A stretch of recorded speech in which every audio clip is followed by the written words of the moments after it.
Il y a longtemps, puisqu'à l'époque Ryan avait 14 ans, aujourd'hui il a une trentaine d'années, et à l'époque il a un nouveau camarade de classe qui rejoint l'établissement en cours d'année, un certain Vinny. Alors au début tout le monde se méfie un peu de lui puisque c'est rare de voir des nouveaux dans le coin où il habite. Et puis vient leur première heure de cours ensemble et le mec fait marrer tout le monde. En fait le prof l'engueule parce qu'il a toujours pas acheté ses livres et Vinny lui répond « Ah désolé ma femme a oublié de me faire ma liste de fournitures ». Bon, c'est pas très drôle pour nous, on va pas se mentir, mais à l'époque, voilà, pour des gamins de 14 ans, c'est hilarant. Vinny se fout clairement la gueule du prof et évidemment tous ses camarades de classe aiment bien ça, un mec qui défie l'autorité et qui se moque du prof. Ryan et ses amis finissent donc par intégrer Vinny dans leur groupe de potes et écoutez, ils s'entendent super bien. D'ailleurs, à l'époque, dans ce fameux groupe de potes, il y a un peu un rituel. Pas du bisutage, rassurez-vous. Ils ont juste pour habitude chaque week-end d'aller dormir chez l'un d'entre eux. C'est l'occasion pour eux de passer du bon temps, de jouer aux jeux vidéo, de sortir en cachette la nuit, faire des bêtises, bref, c'est des ados. Et donc un jour, ils demandent à Vinny si c'est chez lui qu'ils peuvent aller dormir le week-end suivant. Et là, Vinny, face à cette question, il bug, mais il bug anormalement. Il est perturbé, il sait pas trop quoi répondre, donc il leur dit qu'il va en parler à ses parents et qu'il leur dira s'ils sont ok. Le lendemain, la bonne nouvelle tombe, ses parents ont accepté. On est vendredi soir et toute la bande prend donc son vélo et ses affaires pour aller passer la nuit chez Vinny comme prévu. Sur place, il rencontre évidemment ses parents qui, au premier abord, sont super sympas. Et puis rapidement, les choses deviennent étranges. Déjà, son père a une énorme collection d'armes. Alors à l'époque, Ryan et ses amis, c'est des gosses, donc ils trouvent ça extrêmement stylé, un daron qui a des tas d'armes. Mais aujourd'hui, avec leur recul, Ryan, il trouve quand même ça hyper étrange. C'est pas du tout commun dans la région que les gens aient des tas d'armes chez eux. Mais le pire est à venir, puisque ce jour-là, Ryan et ses potes rencontrent la femme de Vinny. Elle existe, c'était pas une blague, il a vraiment une femme. Sauf que cette femme, elle a 26 ans. Ce qui est extrêmement choquant pour Ryan en 2023, mais à l'époque, il a 14 ans. Et eux, en fait, ils trouvent ça plutôt stylé que Vinny sorte avec une fille plus vieille, qui en plus est apparemment très jolie. Au lieu d'être choqués, ils sont jaloux en fait. Ça fait déjà 2 trucs bizarres, et plus la soirée avance, plus il y a de trucs bizarres encore qui se montrent. Déjà, le père se met à mettre le bras autour de la taille de sa femme, mais aussi autour de la taille de la femme de Vinny. Comme si c'était aussi sa femme à lui. Ryan, il voit ça, il trouve ça extrêmement chelou. Et puis les parents leur demandent tous de venir dans le salon pour prier tous ensemble. Alors Ryan, il a été élevé en tant que catholique, mais il trouve quand même ça bizarre de convier des ados à faire ça. Et surtout, apparemment, la prière a duré plus de 2 heures. Et ça ressemblait à aucune religion que Ryan connaît. Après ce moment chelou, le groupe d'amis sort de la maison pour aller skater aux alentours, mais au bout d'à peine quelques minutes, le père sort et leur demande de revenir à l'intérieur. Alors ils comprennent pas, ils sont dehors depuis littéralement 5 minutes et ils sont à portée de vue de la maison, y a pas de quoi s'inquiéter, mais ils s'exécutent et ils retournent dans la maison. Et quand ils y retournent, la mère de Vinny les y attend. Elle les attend avec des serviettes dans les mains et elle leur demande de s'aligner devant la porte de la salle de bain. Ryan et ses potes comprennent pas trop, ils imaginent juste que c'est l'heure de la douche et qu'ils sont au taquet sur l'hygiène, sauf que non. Elle leur demande à tous de prendre un bain, chacun leur tour, jusque-là pourquoi pas, sauf qu'elle leur demande de ne pas changer l'eau du bain. Et devinez quoi, Ryan est malheureusement le dernier de la file, donc il a bien la haine puisque c'est lui qui va se taper l'eau dégueulasse dans laquelle seront passés ses 5 potes avant lui. Évidemment, tout le monde trouve ça bizarre, mais personne n'ose rien dire tellement c'est bizarre. Pendant que Ryan attend son tour, il regarde un peu autour de lui et il remarque un truc encore plus bizarre. Tous les miroirs sont recouverts par des draps.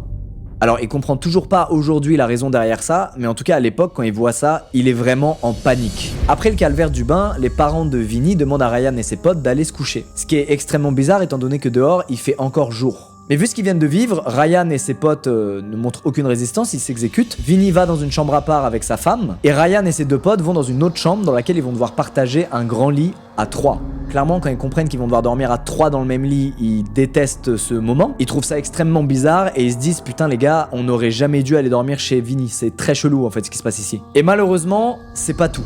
En pleine nuit, ils arrivent pas à dormir évidemment à cause de ce qu'ils viennent de vivre et ils entendent des chants un peu étranges et des bruits de pas. Et vu l'ambiance de la maison et ce qu'ils viennent de vivre, ça les terrifie. Alors c'était peut-être encore un des rituels chelous de la famille de Vinny, mais une chose est sûre, nos 3 amis ne veulent cette fois pas du tout en faire partie. Ils vont donc attendre que ça se calme un peu, qu'il y ait moins de bruit dans la maison, avant de prendre la fuite. À 1h du mat, ils ouvrent la fenêtre de la chambre, ils sautent, ils prennent leur vélo et ils se cassent. Pendant leur fuite, Ryan se retourne et il aperçoit la mère de Vinny, les regarder fixement, immobile, depuis la fenêtre de leur chambre. Cette image, elle a tellement marqué Ryan qu'il s'en souvient encore aujourd'hui. Bref, nos 3 amis arrivent enfin chez lui et surprise en arrivant, la maman de Ryan est au téléphone. Et au bout du fil, vous vous en doutez, c'est la mère de Vinny. La mère de Vinny qui vient de réveiller celle de Ryan en l'appelant à 1h du mat pour engueuler son fils et ses amis. Apparemment, au bout du fil, elle lui aurait dit que ses 3 garçons sont très mal élevés et que Vinny serait extrêmement triste qu'il soit parti comme ça en pleine nuit. Et puis elle s'est aussi mise à dire des trucs incompréhensibles, à tel point que la maman de Ryan a préféré raccrocher tellement la conversation devenait bizarre. Les jours qui suivent, la maman de Vinny va leur laisser des messages sur le répondeur, des messages tout aussi bizarres, dans lesquels elle fait des phrases qui n'ont aucun sens, elle lit des mots qui n'ont aucun rapport entre eux, bref des messages qui font flipper les parents de Ryan. Et Vinny, lui, ne vient plus à l'école. Au bout d'un moment, leurs profs vont même leur annoncer que Vinny n'est plus scolarisé dans l'établissement, sans pour autant leur expliquer pourquoi. En fait, la dernière fois que Ryan et ses potes ont vu Vinny, c'était ce soir-là quand ils ont dormi chez lui. Après ça, ils l'ont plus jamais vu et ils ont plus jamais eu de news. Mais le temps passe, les années passent, et Ryan, lui, il a jamais vraiment oublié cette histoire. Ce soir où ils sont allés dormir chez un nouveau gars de leur classe et qu'il s'est passé plein de trucs chelous, et qu'ensuite il a disparu. Et des années plus tard, par curiosité, il va chercher Vinny et sa famille sur Facebook, histoire de voir ce qu'ils sont devenus. Et c'est à ce moment-là qu'il va découvrir que Vinny, ses parents et l'une de ses sœurs sont morts. Tous leurs profils sont passés en mode mémorial avec des messages qui leur souhaitent de reposer en paix. Malheureusement, ses recherches n'iront pas plus loin, il sait juste qu'ils sont morts, il a pas réussi à trouver d'autres infos. Mais aujourd'hui, avec le recul, il est persuadé que la famille de Vinny était dans une secte très étrange, ce qui expliquerait les chants religieux en pleine nuit, la femme de Vinny alors qu'il a 14 ans, les draps sur les miroirs, bref, tous les trucs chelous qu'il a vus ce soir-là. Et pour lui, c'est triste, mais il pense que ça a probablement terminé en suicide collectif, comme ça arrive des fois dans d'autres sectes, ce qui expliquerait pourquoi Vinny est mort à un âge si jeune et pourquoi toute sa famille est morte à peu près au même moment que lui. Bref, Ryan n'a jamais oublié cette nuit-là et ce qu'il avait ressenti finalement était totalement légitime. C'était bel et bien des tas de trucs chelous qui se passaient dans cette maison. Et il peut pas s'empêcher de se dire que s'il avait prévenu la police ou même l'établissement scolaire dans lequel il était, peut-être que ça aurait changé le destin de Vinny qui malheureusement est décédé. C'est la fin de cette première histoire, ça faisait longtemps. Je suis content qu'on fasse ce thread d'horreur. Désolé, je sors de l'ambiance horrifique à un petit moment, mais je me régale. On va passer à notre deuxième histoire. Vous allez voir, il y a un peu de tout aujourd'hui. Celle-là est très chelou. Ça surfe avec le paranormal, je la trouve hyper intrigante. Je pense que vous allez passer un bon moment. Cette histoire, c'est celle d'Ethan. Alors, c'est pas du tout une vieille histoire, c'est assez récent puisque ça s'est passé il y a seulement 2 ans au moment où Ethan nous raconte ça. À l'époque, il reçoit un texto de Jeff, un ami d'enfance qu'il a pas vu depuis plus de 30 ans. Jeff lui dit qu'il est de passage dans la région et qu'il aimerait bien renouer contact avec lui. Et Ethan, vu qu'ils étaient bons potes à l'époque, il accepte volontiers. Alors évidemment, ça leur fait super bizarre de se revoir après tout ce temps, mais ils passent un très bon moment. À tel point que plutôt que juste de boire un coup, ils décident d'aller camper ensemble en forêt. Alors ça sort pas de nulle part, c'est juste que c'est un truc qu'ils avaient l'habitude de faire quand ils étaient plus jeunes. Alors ils vont prendre la route et pendant plus de 4 jours, ils vont dormir à la Belle Étoile et se remémorer des tas de souvenirs. Au point où ils s'aventurent très loin dans des zones qu'ils connaissent pas. Heureusement ils ont un GPS donc ils s'inquiètent pas trop d'où ils vont, mais au moment où ils doivent passer leur dernière nuit avant de rentrer chez eux, le signal disparaît. Alors pas de panique, Ethan sort quand même une carte et une vieille boussole qu'il avait dans sa Jeep, mais il a beau tout donner, ils sont clairement perdus, ils arrivent pas à se repérer sur la carte. Et pour rien arranger, ils ont presque plus d'essence. Alors plutôt que de risquer la panne sans rien y voir, ils décident de dormir ici à l'arrière de la Jeep une nuit de plus. En vrai ils ont raison, ce sera beaucoup plus simple de se repérer le lendemain une fois qu'il fera jour, et ils sont pas à une nuit près. Bon, alors Ethan il est un peu inquiet, il espère qu'ils vont s'en sortir et retrouver leur chemin le lendemain, mais il réussit à s'endormir au bout de quelques heures. Sauf qu'au beau milieu de la nuit, il se réveille en sursaut. Il y a quelqu'un agenouillé sur le capot de la Jeep qui frappe de toutes ses forces dans le pare-brise. L'homme tape à main nue dans la vitre et il tape tellement fort qu'il hurle de douleur. Ethan se réveille en panique et il a même pas le temps de comprendre ce qui se passe que son instinct de survie prend le dessus. Il saute derrière le volant, il met le contact et il accélère à fond. Ethan lui se retourne même pas et continue de tracer le plus vite possible en espérant pas se prendre un arbre. Son ami Jeff lui se met à hurler parce qu'il comprend rien à ce qui se passe. Et puis soudain, ils entendent un bruit de détonation.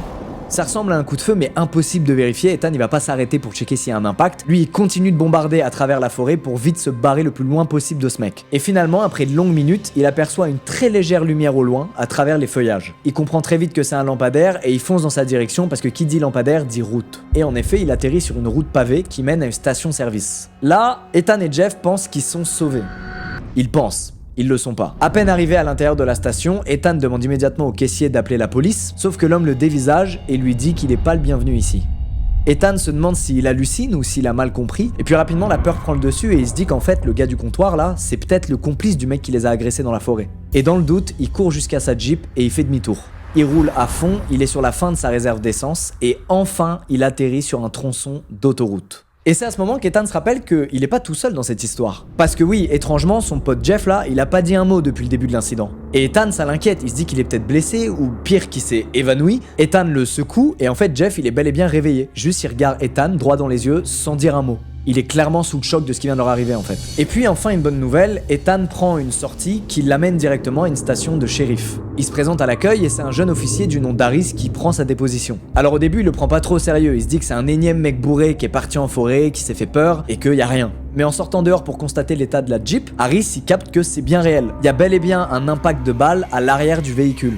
Pendant ce temps, 2 de ses collègues portent assistance à Jeff qui lui a toujours l'air aussi perdu. Malheureusement, eux aussi, ils n'arrivent pas à le faire parler. Il est encore choqué. Ils appellent donc une ambulance en urgence pour vérifier ce qui se passe. Et en arrivant, les ambulanciers vont mettre Jeff sur une civière. Et là, il va enfin prendre la parole et s'adresser à Ethan. Il le regarde dans les yeux et il lui dit « Ils sont pas réels, ils me suivent partout, ils me détestent et ils détestent notre monde. »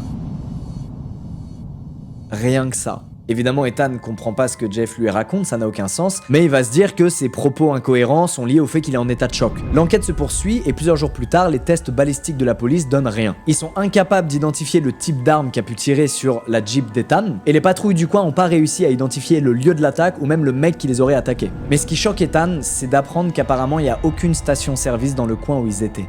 Pourtant, lui, il est sûr d'être passé dans une station-service et d'avoir parlé à un mec au comptoir. Et il se souvient même du nom de l'enseigne qui était écrit en gros, Joe's Gas Mart. Alors, il le dit aux policiers, mais ils sont formels, il n'y a aucune station-service dans le coin, et encore moins une qui s'appellerait Joe's Gas Mart. Aujourd'hui encore, Ethan, il sait pas ce qui lui est arrivé ce jour-là. L'enquête n'a mené à rien, et ce qui le terrifie le plus, c'est qu'il a plus jamais eu de nouvelles de Jeff, malgré toutes ses tentatives de le joindre. Il est complètement dans l'inconnu, il a toujours aucune idée de ce qu'il a vécu, mais il est sûr ce jour-là de s'être fait attaquer par un mec en pleine forêt, et d'être passé dans une station-service dans laquelle le caissier lui a dit qu'il n'était pas le bienvenu. Envoyez vos théories, please. Alors on a quand même une preuve que l'agression a bel et bien eu lieu puisqu'il y avait un impact de balle sur sa voiture. Mais est-ce que le truc de la station-service c'est juste une hallucination liée à son stress? Je sais pas, il était dans un état second à cause de l'agression qu'il venait de vivre. On sait pas. Quoi qu'il en soit, Jeff n'a été d'aucune aide là-dedans et a juste été la source d'un des moments les plus chelous qu'Ethan ait jamais vécu quand il était sur cette civière et qui lui a dit ses petites dingueries. Bref, une fois de plus, n'allez pas camper en forêt.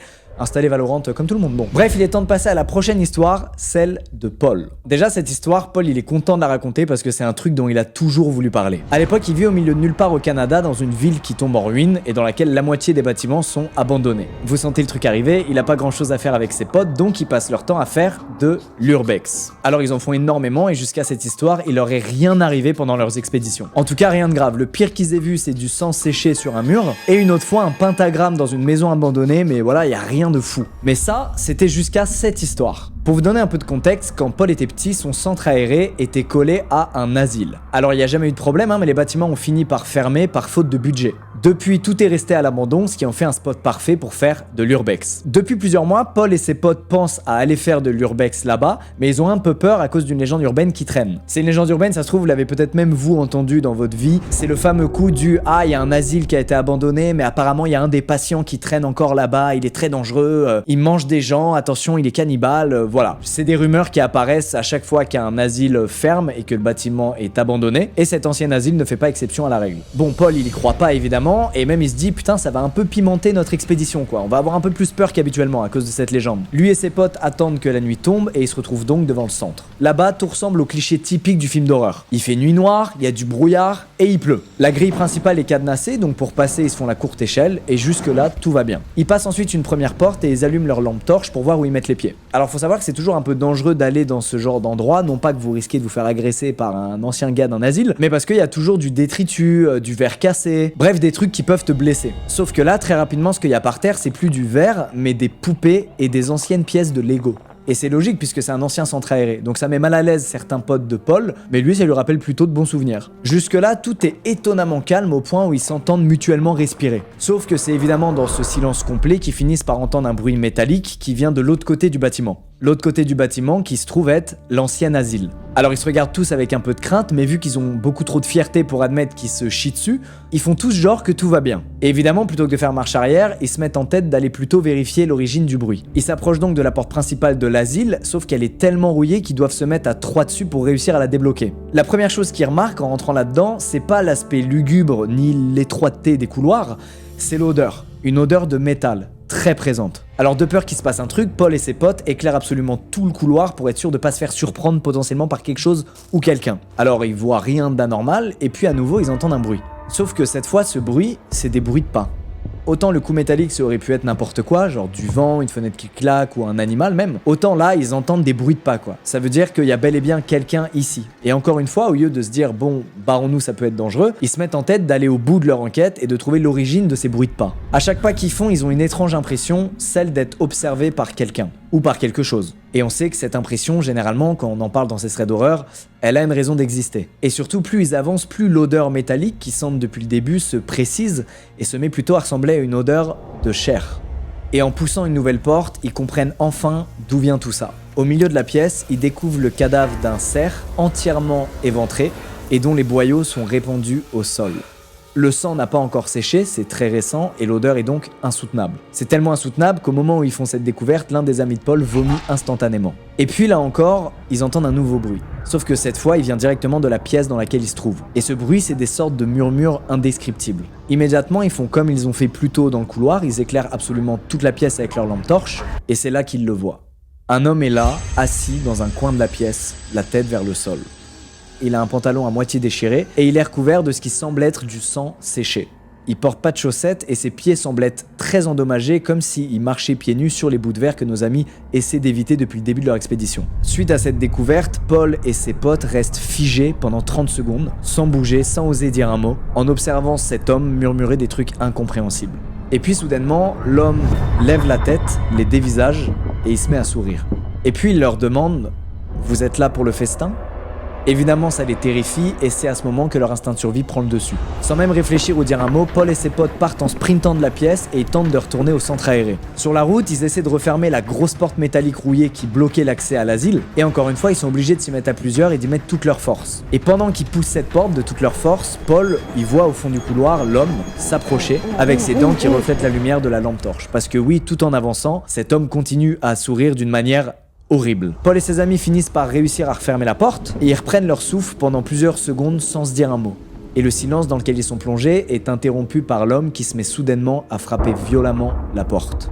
Là, ils comprennent qu'il faut se casser au plus vite et ils vont donc sprinter sans jamais s'arrêter jusqu'à chez eux. Évidemment, le lendemain, ils contactent la police pour leur expliquer qu'ils ont fait une rencontre terrifiante avec un mec dans ce bâtiment abandonné. Donc la police envoie une patrouille sur place et bonne nouvelle, ils retrouvent bel et bien le gars qui rôdait dans les couloirs de l'asile. Et devinez quoi ? D'après l'enquête, ils apprendront que c'est bel et bien un ancien patient de l'asile qui avait nulle part où aller après la fermeture du bâtiment et qui donc continuait depuis des années à rôder dans l'asile et dans ses alentours. Apparemment, cet homme avait plein de maladies au ventre à force de manger de la viande crue d'animaux qu'il allait chasser lui-même. Pour ce qui est du cannibalisme, ils ont jamais eu la confirmation, ils ont demandé mais la police leur a dit c'est des infos qui vous regardent pas. Mais au vu de sa réaction et de son grand sourire quand il a vu les jeunes débarquer dans la pièce, Paul est certain que quand il parlait du festin, il parlait pas du cerf, mais il parlait de lui et de ses amis.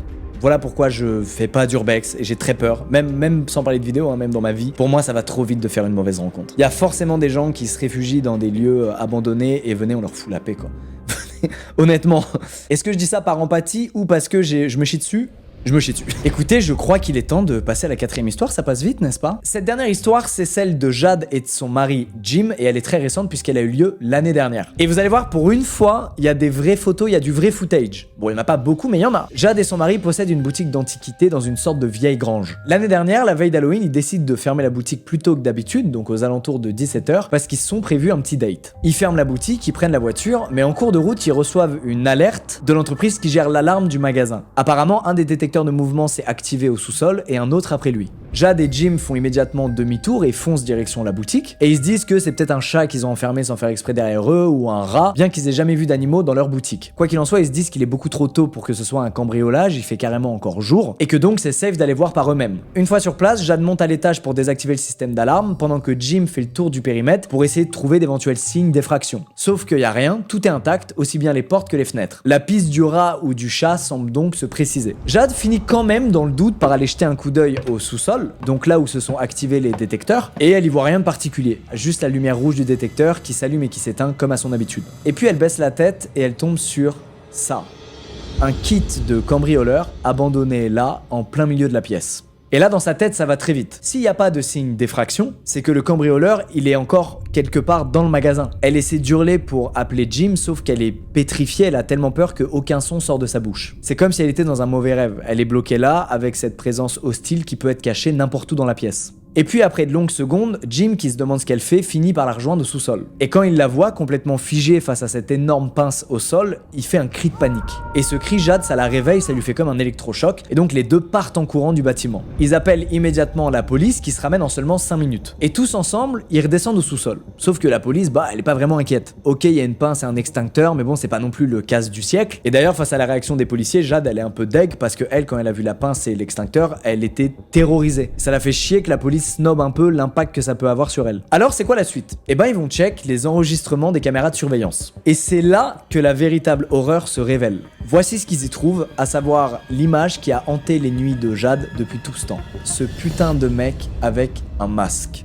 D'après les images, il s'est planqué derrière une étagère en attendant sagement la fermeture du magasin. Il a vu Jade fermer la porte et il est sorti de sa cachette. D'abord, il a traîné un peu à l'étage, là où il n'y a pas de détecteur, avant de se faire griller par les caméras au sous-sol. Le plus fou, c'est qu'au début, il avait pas de masque et il regardait littéralement toutes les caméras à visage découvert. Et c'est seulement après plusieurs dizaines de minutes qu'il s'est fabriqué ce masque, ce qui n'a aucun sens puisque les caméras l'avaient déjà filmé à visage découvert. Après ça, dans les images des caméras de surveillance, on le voit chercher toutes les clés du bâtiment et à ouvrir toutes les portes une par une. On le voit courir partout dans la boutique et aller se cacher au sous-sol quand il entend Jade arriver. Ensuite, sur les caméras, on le voit observer Jade pendant de longues minutes, cachée dans le noir pendant qu'elle est pétrifiée de peur après avoir découvert la pince. Bref, quand Jade a eu peur face à cette pince et qu'elle s'est dit « il est sûrement encore là », il était beaucoup plus proche d'elle qu'elle ne le pensait. Après ça, il a fui dans le seul endroit possible depuis le sous-sol, un tunnel désaffecté. Il y a un seul moyen d'y accéder, c'est cette porte qu'il a apparemment défoncée avec une barre et qui donne donc sur le fameux tunnel désaffecté. La seule issue que Jade et Jim connaissent pour sortir de ce tunnel, c'est par là où t'es rentré, à savoir la fameuse porte. Cet endroit apparemment c'est l'enfer, c'est genre hyper humide, il y a des araignées partout, il y a aucune lumière, c'est boueux, bref c'est vraiment de la merde. Bref, à partir de là, après avoir vu les vidéos des caméras de surveillance, tout le monde se chie dessus, même les policiers. Ils ont beau être armés et avoir de l'expérience, tout le monde se pose la même question: où est passé ce putain de mec masqué? Jim et les policiers partent donc en direction du tunnel, ils ouvrent la porte, et là les flics immédiatement font demi-tour.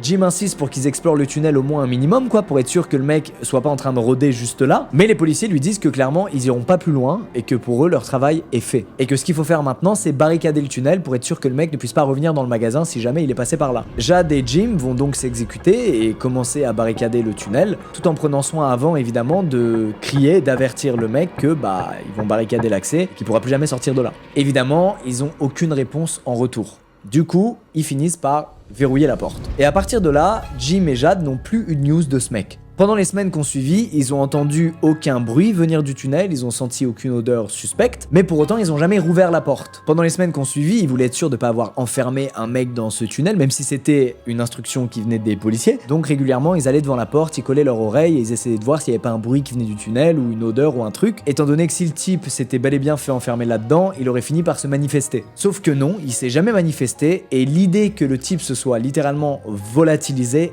ça angoisse énormément Jade. Elle a peur de se balader dans son propre magasin, elle a peur d'un jour le recroiser, qu'il ait réussi à ouvrir la porte si jamais il est coincé là. Mais quoi qu'il en soit, si le mec était bel et bien là, après plusieurs jours, il aurait fini par se rendre, par toquer à la porte et par demander de l'eau, de la nourriture, quelque chose, ce qu'il n'a pas fait. Mais je trouve ça quand même dingue que Jim et Jade n'aient jamais rouvert cette putain de porte. Ça se trouve, le mec est dead dans le truc, je sais pas, il a trop peur de se faire arrêter, il préfère attendre et espérer, je sais pas, qu'il se passe un miracle. Elle me met mal cette histoire pour 1000 raisons, genre ouvrez cette putain de porte, merde. Messieurs, dames, c'est la fin de ce thread d'horreur spécial Halloween, j'espère que le petit retour de ce format pour Halloween vous aura fait plaisir.